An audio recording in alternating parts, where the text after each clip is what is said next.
Good morning. Today we prove theorem 9.1.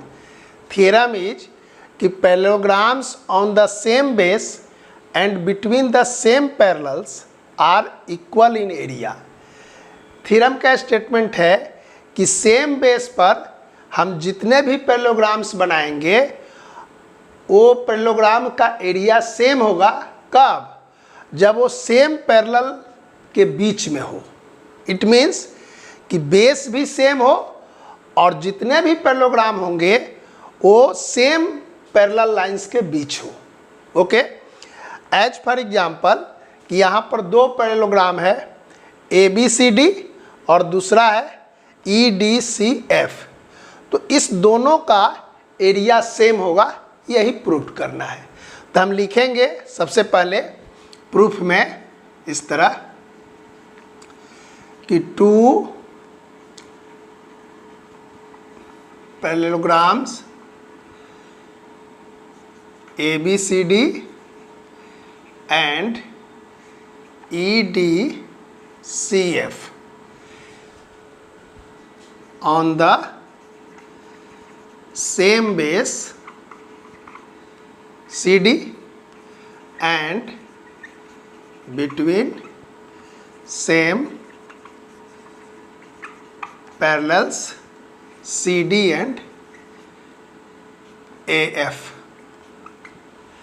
कि base भी same है और AF और CD के बीच में है, तो इस दोनों का एरिया क्या होगा? सेम होगा। यही प्रूफ करना है। तो लिखेंगे कि टू प्रूव कि एरिया ऑफ ABCD इक्वल होगा एरिया ऑफ EDCF। कैसे प्रूफ करेंगे? तो देखिए, ये जो बीच का क्वाड्रिलेटरल है EDCB, ये इस पैरेललोग्राम में भी शामिल है और इस पैरेललोग्राम में भी शामिल है। तो ये जो ट्रायंगल है ADE और BCF अगर कंग्रुएंट हो जाए तो दोनों एरिया क्या होगा? सेम होगा। तो इस दोनों ट्रायंगल को कंसीडर करते हैं। ओके, तो यहाँ लिखेंगे in triangle AED and triangle BCF। ये सब एंगल का नंबर डाल देते हैं सुविधा के लिए। इसको 1 लिखते हैं, इसको 2, इसको 3, 4, 5 एंड 6। तो एंगल 1 इक्वल टू एंगल 4 लिखेंगे। Angle 1 equal to angle 4। Reason क्या होगा? तो AD पैरेलल है BC के, लिखेंगे कि AD पैरेलल है BC के, AD लाइन पैरेलल है BC के और AF एक्ट एज ट्रांसवर्सल। तो ये दोनों एंगल क्या होंगे? Corresponding angle, corresponding angles. Okay, ये रीजन लिख दिए। सिमिलरली ED और FC पैरेलल है, तो एंगल 2 इक्वल टू एंगल 5 लिखेंगे। Angle 2 equal to angle 5। Reason क्या देंगे? तो ED पैरेलल टू FC और यहाँ भी AF एक्ट एज ट्रांसवर्सल। सो रीजन यहाँ भी क्या होगा? Corresponding angles.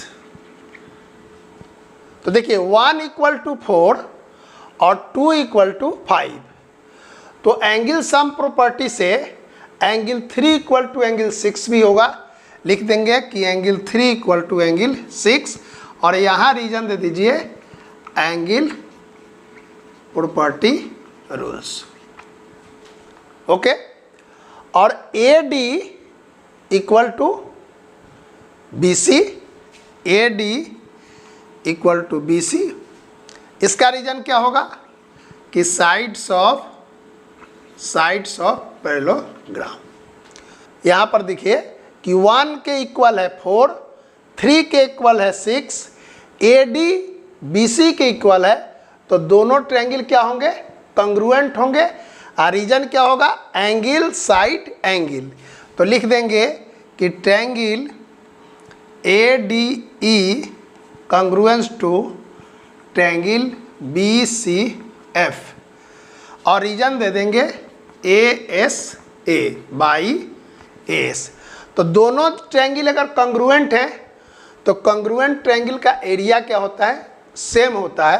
तो यहाँ लिख देंगे कि area of A D E triangle A E equal to area of triangle B C F. It means कि इस ट्रायंगल का एरिया और इस ट्रायंगल का एरिया सेम है। क्यों? क्योंकि ये ट्रायंगल और ये ट्रायंगल कॉन्ग्रुएंस है, तो कॉन्ग्रुएंस ट्रायंगल का एरिया सेम होता है।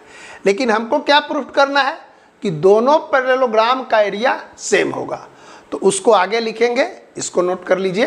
तो यहाँ लिख दिए कि area of triangle A D equal to area of triangle B C F. अब इस क्वाड्रिलेटरल का एरिया को ऐड कर रहे हैं, लिखेंगे कि area of triangle A D plus area of quadrilateral E D C B, E D C B, E D C B, और इसमें भी इसको ऐड कर रहे हैं, इक्वल लिखेंगे कि area of triangle B C F plus area of quadrilateral E D C B. देखिए दोनों ट्रायंगल का एरिया सेम है और दोनों में एक ही चीज़ ऐड कर रहे हैं, इस क्वाड्रिलेटरल के एरिया को। तो इस ट्रायंगल में अगर इसको ऐड करेंगे तो ये क्या बन रहा है, ए डी सी बी, ये बन रहा है पैरेललोग्राम। तो यहाँ लिख देंगे कि area of parallelogram A B C D या ए बी सी डी, और इधर अगर ऐड कर रहे हैं तो area of parallelogram E D C F. यानी एक बेस पर ये दोनों पैरेललोग्राम था, उसका एरिया क्या आ गया, सेम आ गया। यही इस थ्योरम में प्रूव करना था। ओके, तो आज इतना ही रखते हैं। नेक्स्ट डे इसी पर बेस्ड ऑन एग्जांपल्स करेंगे, एक्सरसाइज 9.2। आज इतना ही रखते हैं। Thank you.